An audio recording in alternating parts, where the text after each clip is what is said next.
हर हर महादेव, जय भोलेनाथ। नमस्कार, मैं साधना पांडे मार्गदर्शन पे आपका स्वागत करती हूँ। तो चलिए दोस्तों, आज के वीडियो में हम जानेंगे सावन पूर्णिमा के बारे में। सावन पूर्णिमा 8 तारीख को पूर्णिमा का व्रत करना है या 9 तारीख को।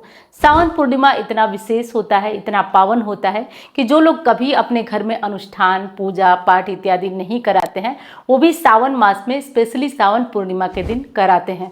तो सावन पूर्णिमा बहुत खास, बहुत विशेष हो जाता है। तो आइए जानते हैं कि सावन पूर्णिमा में किस दिन सत्यनारायण का व्रत करना है, किस दिन सत्यनारायण की कथा कराना है और किस दिन स्नान दान की पूर्णिमा है। देखिए दोस्तों, शास्त्र के अनुसार पूर्णिमा तिथि पुण्य तिथि है। अगर आप हिंदू धर्म में हैं और अन्य किसी तिथि को माने या न माने, तो इन 2 तिथियों को मानना आपके लिए आवश्यक है, अनिवार्य है। वो है एक तो अमावस्या और दूसरी है पूर्णिमा। तो सावन की पूर्णिमा खास हो जाती है क्योंकि पूरे मास हम शिव भक्ति में डूबे हुए होते हैं। पूरे मास हम शिव जी की आराधना करते हैं, पूजा करते हैं, इसलिए खास हो जाता है। और इस मास की पूर्णिमा भी बहुत विशेष और खास हो जाती है। सावन पूर्णिमा के दिन सुबह जल्दी उठें और हो सके तो कहीं नदी, तालाब, सरोवर हो तो वहाँ स्नान करने के लिए जाएं, क्योंकि हर नदी, तालाब, सरोवर के पास एक मंदिर होता है। नहाने के बाद पीपल को जल दें, मंदिर को सींचें। लेकिन ये अगर संभव नहीं है तो आप घर में ही गंगा जल डालें, अपने घर की पहले सफाई कर लें। सावन पूर्णिमा के दिन घर में आप सफाई अच्छे से कर लें। अच्छे से सफाई करने के बाद आप अपने दहलीज को धो करके साफ़ करें। दहलीज को धोकर साफ़ करने के बाद आप अच्छे से नहा धो करके दहलीज पूजन ज़रूर करें। दहलीज पूजन कैसे करना है कई बार बता चुकी हूँ, फिर भी बता दे रही हूँ आपको। दहलीज पूजन में आपको क्या करना है, थोड़ा सा चुटकी भर हल्दी लेना है और अपने दहलीज पर उस हल्दी से लेप कर देना है। लेप करने के बाद दरवाजे के दोनों साइड आपको स्वास्तिक बना देना है। दरवाजे के दोनों साइड स्वास्तिक बना देना है। स्वास्तिक बनाने के बाद ये स्वास्तिक रोली से बनेगा तो उत्तम रहेगा। स्वास्तिक बनाने के बाद थोड़ा थोड़ा अक्षत रख देना है। अगर आप बहुत अंधेरे में पूजा कर रहे हैं तो आप एक दीपक भी दाहिने साइड रख सकते हैं। अब आप सोचेंगे किस दाहिने साइड, तो जब आप घर में आते हैं उधर मुंह करके देखिए, जो आपका दाहिना साइड पड़े, बाहर खड़े होकर घर के तरफ मुंह करके देखिए, जो दाहिना साइड आपका हो उसी साइड एक दीपक जलाकर रख लीजिए। और ऐसा आप ज़रूर करिए। उसके बाद हो सके तो पीपल को जल आप लोग ज़रूर दीजिए। पीपल को जल दीजिए, पीपल की पूजा करिए, पीपल को सींचिए। आज हो सके तो अपने घर में सत्यनारायण की कथा करिए या सत्यनारायण की कथा सुनिए। अगर सत्यनारायण की कथा करते हैं तो उत्तम, सत्यनारायण की कथा नहीं सुन पाते हैं तो मार्गदर्शन चैनल पे आपको लाइव सत्यनारायण की कथा सुनाई जाती है सुबह 8 से लेकर 10 तक। और एक बहुत ज़रूरी चीज़ आपको बता रही हूँ जिसको कि आप नोट करिए। और नोट क्या करना, आजमा कर देख लीजिए। हर महीने तो ये पूर्णिमा की कथा होती है, आप आजमा कर देख लीजिए। अगर कोई बहुत बड़ी मनोकामना है वो पूरी नहीं हो रही है तो भले ही लाइव में ही आजमा के देखिए। ऐसा नहीं कहूँगी कि प्रत्यक्ष में देखिए, लाइव भी प्रत्यक्ष ही होता है, बस आप वहाँ बैठे होते हैं, कथा यहाँ चलती है। लेकिन आप करके देखिए, जब शंख की आवाज़ आए ना तो आंखें बंद करके और भगवान से प्रार्थना करिए कि आपकी मनोकामना पूरी हो। 1 महीने के अंदर अंदर आपकी मनोकामना पूरी हो जाती है। आप करके देख लीजिए, बहुत ही तेज और बहुत ही उत्तम कार्य है। आप करिए, आपको बहुत लाभ होगा। तो ये कार्य कर लीजिए। स्नान दान में आज एक विशेष कार्य और करना होता है। आज स्नान दान के बाद भोलेनाथ की पूजा आराधना भी करना होता है, क्योंकि सावन का समापन भी है।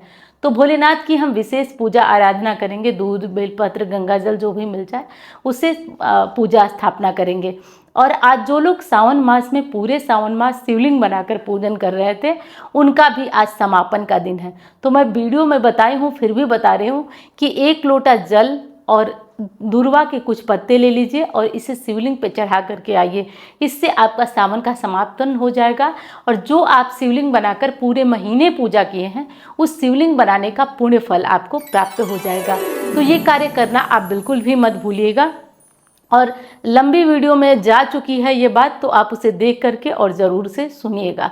और रही बात ये कि आज के दिन रक्षाबंधन भी है, तो बहुत बहनों को जल्दी भी होगी कि जल्दी अपने घर का कार्य निपटाकर अपने भाई के पास पहुंचना है, या पहुंचना नहीं है तो भाई उनके घर भी आ रहे होंगे।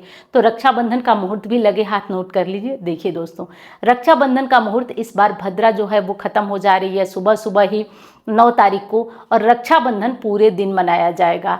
तो 5:34 से ही रक्षाबंधन प्रारंभ हो जा रहा है। पूरे दिन आप कर सकते हैं, अगर बेहतर करना है तो 12 बज के कुछ मिनट तक बहुत अच्छा मुहूर्त है, तो आप 12 बजे से पहले राखी बांध लें। वैसे पूरे दिन रक्षाबंधन का मुहूर्त है, तो पूरे दिन आप राखी बांध सकते हैं।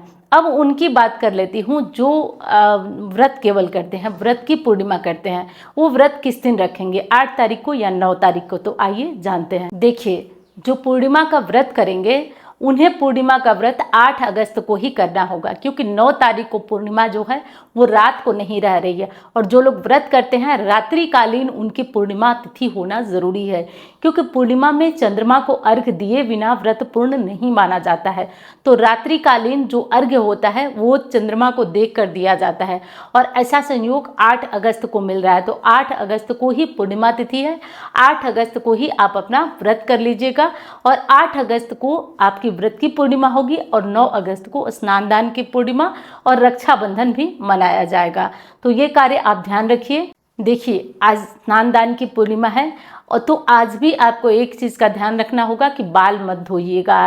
आज बाल मत धोइएगा, किसी भी हालत में कहीं जाना आना हो आप पहले से सावधान हो जाए, और बाल बिल्कुल भी आज मत धोइएगा। पीला वाला जो सिंदूर होता है जिसकी सुहागिनों की शादी होती है, वो पीला सिंदूर भी पूर्णिमा तिथि पर लगाना मना होता है। तो ये कार्य भी आप ध्यान से करिएगा, मतलब न करिएगा, इस विशेष बात का ध्यान रखें। और आज सभी लोग सुन ले, पीपल पूजा अनिवार्य होगी, तो पीपल पूजा ज़रूर करिएगा अगर संभव हो तो। पीपल पूजा नहीं कर सकते हैं तो आप अपने घर में केले की पूजा भी ज़रूर कर लीजिएगा, ऐसा करना आपके लिए शुभ और उत्तम होगा। तो ये कार्य आप कर लीजिए। अब दूसरा कार्य हमारा रहा, और जो पूर्णिमा तिथि में करने वाला है, कि आज घर में, क्योंकि सावन पूर्णिमा है, तो घर में आज पक्का भोजन ज़रूर बनाइएगा। पक्का भोजन क्या होता है, तो पूड़ी होती है, खीर बनाई जाती है। तो ये पूड़ी, खीर और सब्जी वगैरह जो भी पकवान आप बनाना चाहें वो ज़रूर बनाइएगा। आज भले ही भाई के घर जाना हो, लेकिन अपने घर में पूजा पाठ करके ही आप अपने घर से जाइएगा। और कम से कम खीर बनाकर आज लक्ष्मी नारायण को भोग अनिवार्य रूप से लगा दीजिएगा, इतना करिएगा। और जो लोग कथा अपने घर में नहीं करा पा रहे, लाइव सत्यनारायण की कथा मार्गदर्शन चैनल पे होगी, तो सुनना मत भूलिए। और हाँ, वीडियो पसंद आए तो लाइक करना मत भूलिएगा। चैनल को सब्सक्राइब नहीं किया आपने तो ज़रूर कर लीजिएगा। एक चीज़ और बता दूं आपको दोस्तों, कि सावन की पूर्णिमा बहुत पावन होती है, विशेष होती है। जो लोग सावन का व्रत किए हैं उनका उद्यापन भी होगा। तो उद्यापन में आप सफ़ेद कपड़ों का दान कर सकते हैं, जैसे पंडित जी के लिए कुर्ता पैजामा दान कर सकते हैं, कुर्ता धोती दान कर सकते हैं, चावल दान कर सकते हैं, चीनी दान करते हैं, सीधा दान कर सकते हैं, सब्जियां दान कर सकते हैं, सब दान कर सकते हैं जितनी आपकी सामर्थ्य हो। तो आज सावन का समापन है, तो कुछ न कुछ दान अनिवार्य रूप से, मतलब हर घर गृहस्थी में जो चाहते हैं कि घर में लक्ष्मी की कृपा बनी रहे, बरकत बनी रहे, वो आज कुछ न कुछ दान जरूर करें। तो अपनी सामर्थ्य के अनुसार आप लोग दान कर लीजिएगा। मैं मिलती हूँ अब अन्य वीडियो में। धन्यवाद।